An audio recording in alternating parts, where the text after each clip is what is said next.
Hey, I'm Ernesto, your local Bay Area realtor, and welcome to this week's episode. In today's video, I'm going to answer 3 separate questions that I received from one of my Instagram followers as it relates to the preparation process for potentially buying a new home in the Bay Area.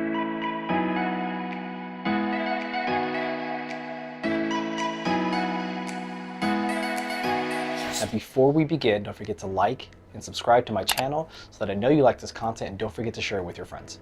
So question number 1 was, what are some basic things that buyers should do as they prepare their home purchase journey in the Bay Area? Let me begin by stating that purchasing a home is a very, very personal experience, and everybody's situation is different, which means there's not a one-fits-all approach to that response. Now, before you get too excited or potentially overwhelmed about beginning your home purchase process, I really advise that you slow it down a little bit and work to get as much clarity as you can about why you're even looking to purchase a home to begin with and what you're looking for in an ideal home for you and your family. Now, I also totally understand that clarity comes along the process as you start to look at homes and get feedback about what's happening in the market. You may kind of reset what your expectations are, and that's okay. And I also understand that it's easier said than done for me to just tell you to obtain clarity, so let me guide you through some specific topics that I think will be extra helpful for you and your family. One of the questions that I like to ask through the initial discovery process is, what happens if you don't buy a house? How does your current living situation align with your ideal living arrangement? Does your life improve or maybe degrade in certain areas? Are you willing to make the trade-off of maybe purchasing a home in exchange for commuting to an area that might be new to you and your family? There can also be financial implications to purchasing a home or not purchasing a home. There's a lot of people in the Bay Area that are actually not rent controlled, and you can forecast approximately how much your rent is going to be in the next 5 or 10 years. Is that something that is maybe better for you instead of purchasing a home? Understanding the answer to that question and how it relates to your own situation will further guide you in making the decision about whether or not you're ready to begin your journey. Oftentimes, for a lot of people, the decision to buy or not to buy a house can feel very overwhelming, and it can also feel like you're just trying to keep up with the Joneses. So it is important to slow down, answer these difficult questions to yourself and among your family to feel at peace that right now really is the right time for you and yours to begin your home search process. So now you've decided that buying a home is something you and your family absolutely do want to pursue. Awesome.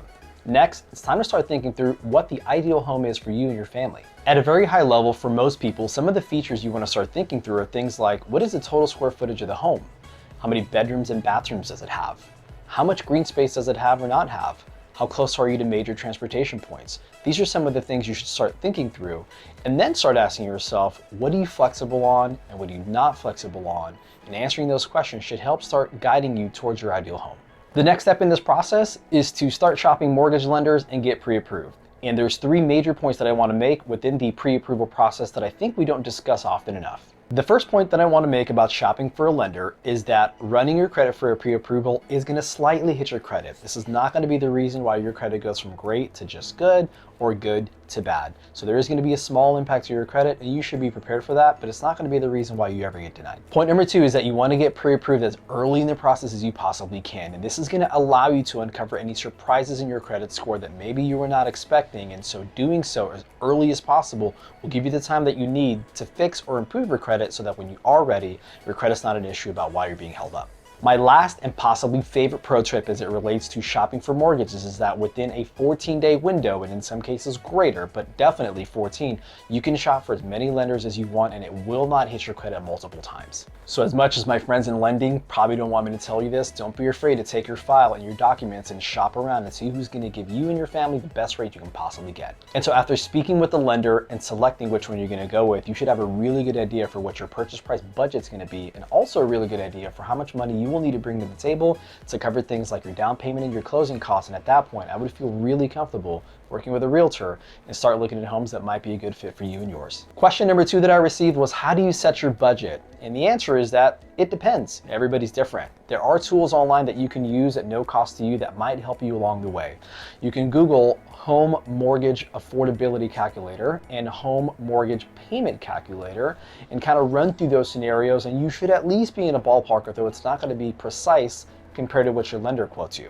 But in the end, assessing your own financial situation, looking at how much you have in reserves, your job prospects, your job stability, what portion of your monthly income you are comfortable contributing to your home expenses, all those factors will ultimately contribute to an answer that is right for you and yours. And that brings us to question number 3, which is our last question. Does it make financial sense to buy a fixer-upper? How do we handle supply delays? And what do we make about inflated material costs in this market? In regards to the first part of that question and whether or not you should take on a fixer-upper as your first purchase, I would say that really comes down to two factors. One, is the juice worth the squeeze? Is there enough return on your investment to take on that project that would justify taking it on to begin with? And that requires a little bit more analysis. But secondly, taking on a project that is medium to large size in terms of scope is not easy, and if you already don't have a contractor that you know, like, and trust, I would probably steer you away from taking on that size of a project for your first home purchase. Now, shifting gears to the concern of supply delays and inflated material costs, what I can tell you is that overall the situation appears to be getting better.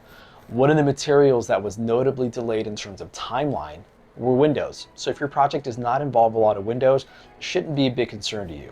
Secondly, as it relates to inflated material costs, the material in particular that got really expensive during the pandemic was lumber. But according to different articles and sources, what we are seeing is that the price has begun to stabilize, and we should see prices return to pre-COVID levels in the next 12 months. And so if your project is not lumber intensive and it's mostly cosmetic in terms of things like paint or vinyl flooring, your material costs and delays should not impact you dramatically. So thanks for watching this week's episode. I hope it was helpful. If there's any questions that you want to shoot my way, feel free to drop them in the comments or send me a message directly. We'll see you back next week, and don't forget to like and subscribe so that I know you like this content. Thanks so much.